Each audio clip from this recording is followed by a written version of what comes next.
What is going on, Guardians, and welcome back to another Destiny gameplay video. Right here you'll see at the beginning of the video here I'm spawning late into a rumble match, and I start this match off with a nice 10 kill streak and a phantom medal.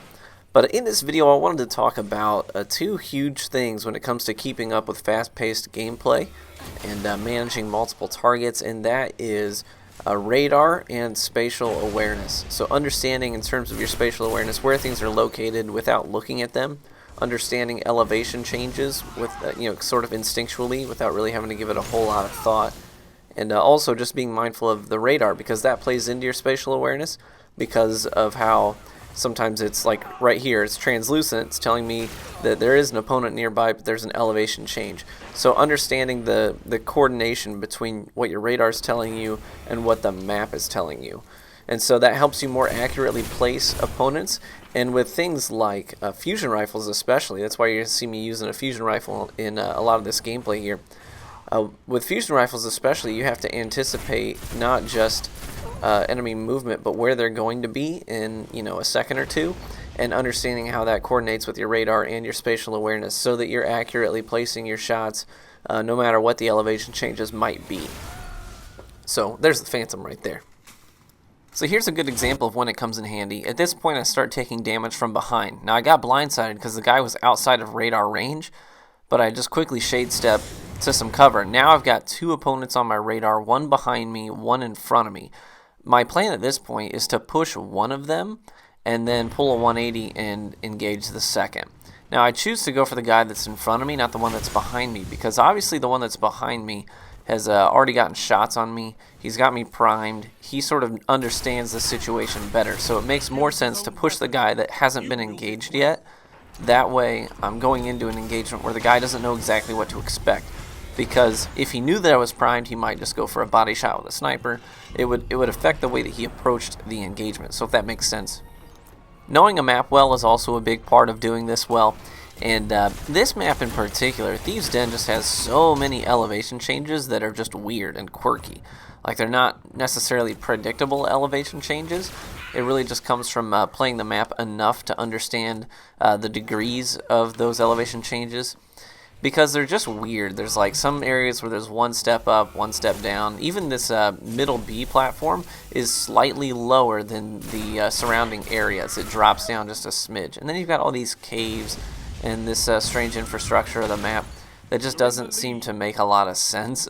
So you have to sort of be able to anticipate those elevation changes, and again, the radar is a pretty big part of doing that. Another aspect of spatial awareness is not just understanding elevation changes, but also understanding the space that's available to you, the space that you can use. And when it comes to approaching engagements, sometimes it's best to approach from the angle that doesn't really make a lot of sense. People expect you to be walking on a certain plane of the map, so when they're placing their sights, when they're hard scoping, they're expecting you in a certain location. So one of the things that you'll see if you watch any KJ Hovey gameplay, one of the things you see him do a ton with his current setup is prime. When he misses a headshot, which is every now and then, it's not very common, but when he misses the headshot with his NLB, he'll follow it up by closing the gap and using his sidearm. And so just like this right here, what you have to do in those situations is when you close the gap so that you can finish off your target, when that's your best bet, what you want to do is approach in a way that they're not anticipating, because honestly, whoever gets the first shot after that point is often the winner of the firefight. So being able to approach in a way that isn't necessarily expected, coming up over cover instead of coming around cover, is a big part of doing that. And then waiting to use your second jump if you're using double jump on your hunter, which is what he does frequently. He'll use the second jump on his hunter to sort of change directions, and especially if he's like falling, and then he hits it again to confuse them, because now they're lowering their sights, trying to track him as he falls, and then he changes directions midair again. And so it's basically causing his opponent to miss one or two or even three times as he's landing shots. So it's a combination of having good target acquisition from the air and landing those shots, which sidearms are relatively accurate from the air when you're, especially in these close quarters. But I use the same strategy with my primary as well. if I prime with my secondary just like this and then jump up over the cover to finish them off with some hip fires, then that tends to work pretty well. So bottom line, one of the things that can dramatically change your gameplay and whether or not you come out on top of engagements is how you close the gap. Are you just going to run through a bottleneck? Or are you just going to come through at head level where they're expecting you to be? Or are you going to start to get creative about the way that you make your approach? That doesn't mean jumping up into open spaces like that guy so that you can get sniped. What that means is using the visual cover that you have to break line of sight and then make an approach that they're not expecting. So here, I break line of sight by sidestepping behind that pillar, and then I jump.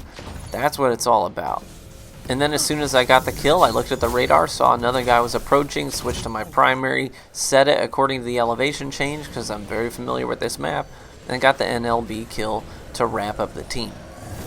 So make sure you're using your radar to accurately place opponents. It's telling you if they're on a different tier of the map.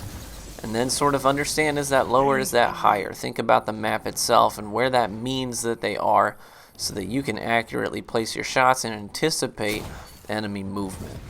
Well, I hope this has been helpful, guys. Just as a side note, I issued a sort of Crucible challenge to you guys yesterday. And I've watched a lot of the gameplay you guys have sent me. It's a lot, so it's hard to get through everything. But I am watching it. And congratulating those who've completed some of those challenges. Feel free to issue me some challenges as well. Just make sure that they're reasonable. It's not like get 50 kills in elimination with melee only. Let's make it reasonable. And maybe I'll sort of select some and complete those as well. We will catch you in the Crucible.